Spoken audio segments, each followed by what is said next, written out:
این سیستم ضد سرقت که رو در پیاده کنی اگر دزد ببینه سکته رو زده. به فرض شما در خونه رو قفل کردی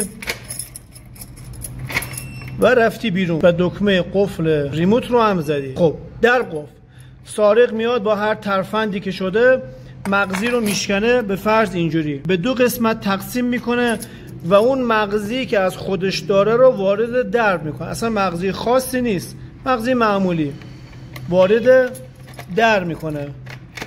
ببین حتی با مغزی شکستن، حتی به روش توپیزنی هم نمیتونه این قفل رو باز کنه. این یه قفل الکترومکانیکی هست. مکانیکیش با این مغزی هست، الکترونیکیش داخل قفل تعبیه شده. به هیچ عنوان نمیتونه باز کنه مگر اینکه دکمه باز رو بزنید و به همین راحتی درب رو باز کنید.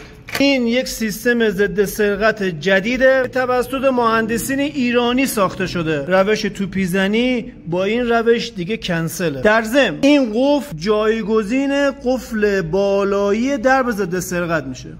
قفل بالاییش یه امنیت فوق العاده میده به شما. در قفل اینم دکمه ریموت.